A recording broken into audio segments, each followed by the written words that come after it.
Buenas, ¿cómo estáis? En este vídeo vamos a resumir el libro de La disciplina de emprender, de Bill Hewlett, que es un libro que lo que intenta hacer es como segmentar los pasos que siguen emprendedores exitosos, o sea, gente que ha tenido éxito en los negocios, porque intentan como encontrar una disciplina, una fórmula de cómo tener éxito en los negocios, aunque realmente al final la conclusión es que no existe una fórmula como tal para sigues esto y tienes éxito, pero sigue, como digo, una serie de 24 pasos de cómo ser efectivo o habiendo estudiado a esos emprendedores que han seguido para haber tenido éxito en sus negocios. Lo primero que establece son 3 mitos que la gente piensa sobre los emprendedores y que tienes que cambiar tu mentalidad para poder entender todos estos pasos que vienen a continuación. Entonces el primero es: los emprendedores generalmente no actúan solos, es decir, es un equipo. Cuando tú piensas, es que este ha tenido éxito porque es muy bueno en tal o porque es un prodigio, generalmente es un equipo entero, no solo una persona. Incluso las empresas que tienen solo una persona a su mando, generalmente esa persona ha contratado o ha delegado tareas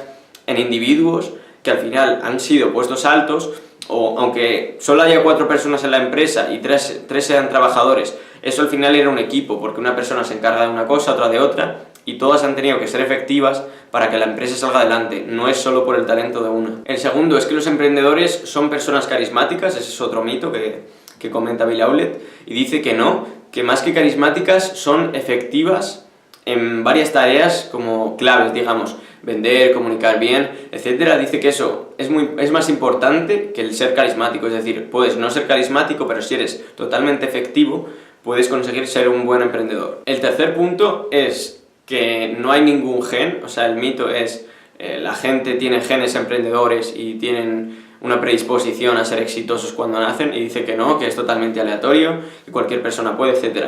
En esto no estoy de acuerdo, la verdad. Yo leí otro libro, que no me acuerdo cómo se llamaba, Entrepreneurship Gene o algo así, Born Leaders and Born Entrepreneurs. Lo que decía era que al final sí que hay un sesgo, o sí que hay una parte de las personas que tienen un gen que no es gen emprendedor, por así decirlo, pero es como un gen que te hace ser más proactivo, que te hace actuar más, y al final casi todos los emprendedores tienen ese gen. La verdad, ese libro también lo recomiendo si os gusta este tema un poco más biológico, por así decirlo, porque es muy interesante. Yo creo que realmente tiene razón y apoya lo que dice con muchos estudios científicos, etc. Y creo que sí que puede haber como un gen, una parte de tu conducta que viene dada por los genes. Es un libro que estudia específicamente eso durante todo el libro, así que creo que seguramente haya profundizado más en el tema que este autor, que simplemente lo menciona como un mito y dice no, eso no es así y ya. Así que vamos directamente con los 24 pasos que determina Bill Hewlett para ser un emprendedor exitoso. El primero es segmentar el mercado, dividir, por así decirlo, en varios grupos de personas que pueden comprar tu producto o tu servicio, y elegir el mercado potencial, el mercado que más posibilidades tiene de comprar tu producto. El segundo paso es seleccionar un mercado inicial, que básicamente es, ya habiendo segmentado el mercado, elegir el que mejor te convenga. Obviamente todo esto viene más desarrollado y específicamente pues te comenta una serie de pasos, que no sea muy grande para así poder atenderlo al principio, de una forma más específica, más personalizada, etc. Y tiene relación con el tercer punto, que es trazar un perfil ideal, lo que se llama el buyer persona, un cliente ideal, para así poder atender mucho mejor sus necesidades y de una forma más personalizada al fin y al cabo. Como cuarto punto, remarca el calcular el tamaño del mercado disponible total, es decir, el mercado que tú has atacado. Si tuvieras el 100% de la cuota de mercado en ese mercado, ¿cuántos ingresos anuales tendrías? ¿Por qué? Porque te hace pensar de otra manera, desde otro punto de vista, cómo es tu mercado y sobre todo cómo es tu competencia. ¿Por qué? Porque sabes más o menos qué presupuesto puede tener tu competencia. Si va a tener unos ingresos de X,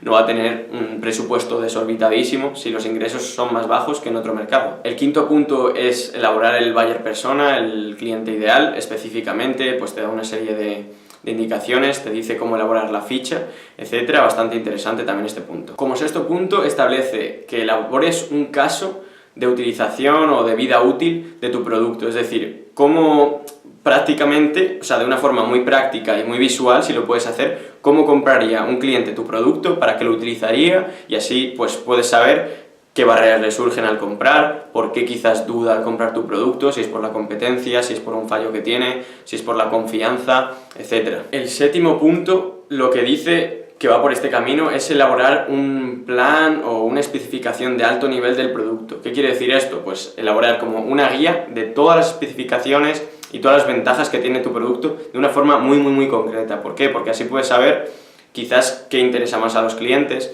qué puedes eliminar para eliminar costes, lo que se llama ingeniería del valor, y así conocer muy bien tu producto, que es algo esencial. Como octavo punto, cuantificar tu propuesta de valor. Ya sabemos todos lo que es la propuesta de valor, pues cómo te diferencias, qué es lo que tú aportas que no puede hacer la competencia, es decir, qué te identifica a ti, por qué te deben comprar a ti. Noveno punto, identificar 10 clientes, tus 10 primeros clientes, como él dice. ¿Por qué? Porque si solo te centras en el buyer persona, dice que puede ser muy específico, que puede estar sesgado, etcétera. Entonces es mejor como imaginar los 10 perfiles, incluso ponerlo en práctica y ver qué 10 perfiles son los primeros que compran tu producto, y así tener como una rama un poco más amplia de lo que sería tu buyer persona. Básicamente dice eso, amplía tu buyer persona. Décimo punto, definir el foco, es como lo denomina él, que básicamente es definir tu propuesta de valor y actuar en consecuencia. Es decir, si tú haces muy bien una cosa, mejóralo, céntrate en eso, piensa cómo puedes mejorarlo, qué te está fallando en tu foco. Es decir, como la propuesta de valor, especificarla,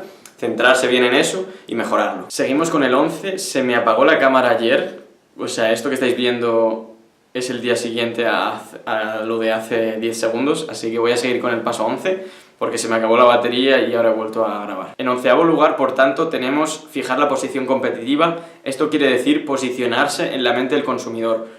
Esto lo que puedes hacer es hacer un análisis de cómo percibe el cliente tu producto, o bien intentar forzar que piense de una determinada manera respecto a tu producto. Es decir, imagina, tú no tienes la misma percepción de una marca de agua premium, no sé en tu país cuál será, por ejemplo, puede ser la marca Fiji, que creo que se vende en todo el mundo, es como muy premium, y cualquiera que la vea la tiene como puesta en un escalón muy alto, tiene un posicionamiento de marca premium, mientras que otras marcas pueden tener una calidad supuesta peor, cuando realmente puede que sea la misma. En la posición número 12 está determinar la unidad de toma de decisiones del consumidor. ¿Qué significa esto? Cuando alguien toma la decisión de comprar un producto, muchas veces es él, es decir, la unidad de toma de decisiones se produce todo en la misma persona, pero muchas veces depende de varias personas. Por ejemplo, este libro pone varios nombres, como puede ser defensor, que es el que quiere que se compre ese producto,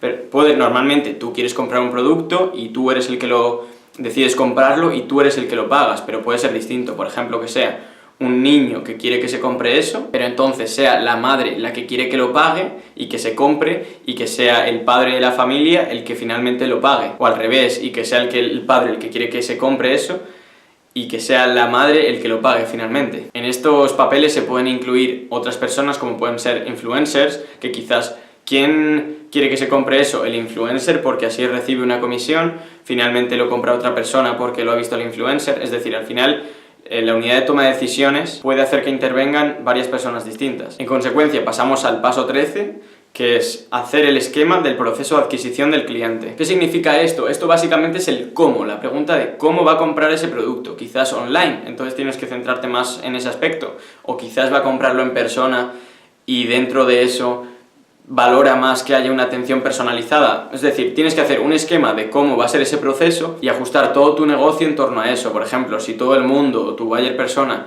valora más ese aspecto, la atención al cliente personalizada, quizás sea mejor mejorar ese punto. En el número 14 tendríamos calcular el tamaño del mercado disponible total, el que habíamos visto anteriormente en los pasos iniciales, pero de mercados próximos, mercados adyacentes. ¿Esto por qué? Porque al final consigues economías de alcance.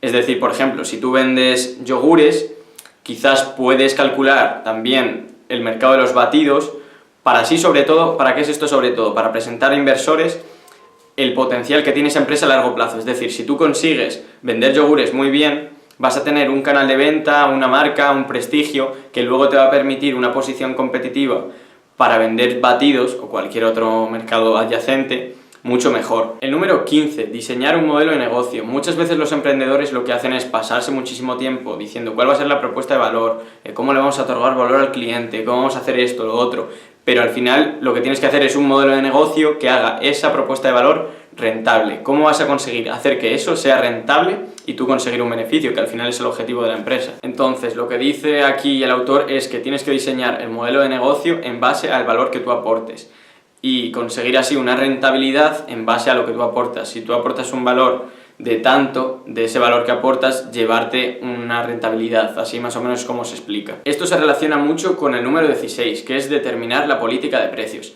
Aquí sí se detiene a explicar un poco más a fondo, es decir, se pone a decir cómo lo puedes hacer, distintas metodologías para fijar precios y sobre todo lo que yo creo más importante, como unas características comunes o unos patrones que tienes que seguir y unas advertencias sobre todo, es decir, por ejemplo te dice que subir un precio es más difícil que bajarlo, así que quizás es mejor pecar de tener un precio alto al principio que de precio bajo, porque luego para subirlo te va a costar muchísimo más. Al final, tu modelo de negocio solo va a ser rentable si la política de precios la haces bien, así que es una cosa bastante importante. Número 17 dice calcular el valor a largo plazo de un cliente. ¿Qué quiere decir esto? Esto es como el valor capital del cliente, es el mismo concepto, o en inglés lifetime value me parece que es, del cliente. Tengo un vídeo sobre esto, lo dejaré por aquí puesto en las notas. Básicamente lo que supone es no valorar un cliente como simplemente me ha comprado ahora, pues anoto esto, le he vendido 5 euros.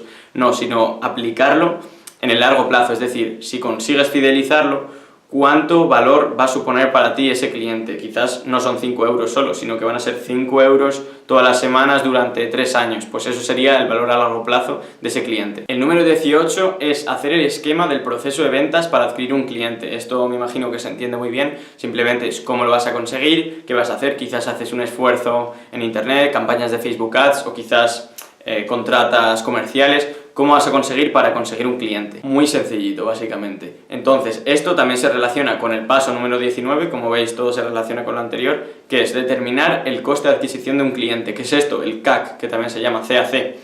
Esto es lo que te cuesta en unidades monetarias, en términos, o sea, un número que puedes decir tanto.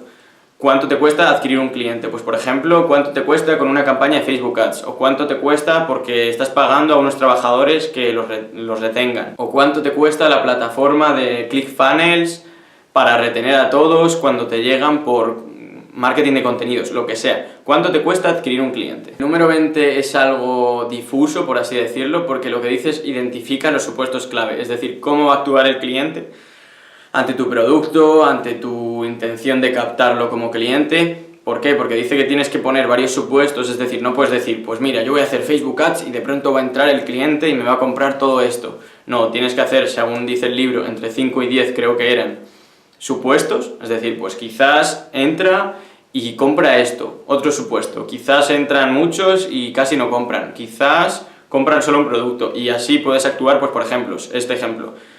Si solo compran un producto, ¿qué vas a hacer? ¿Vas a centrarte en eso? ¿Vas a intentar eliminarlo para que compren otras cosas? Así pones unos supuestos de 5 a 10, como he dicho, y puedes actuar en consecuencia. Como número 22 tenemos diseñar el producto mínimo viable.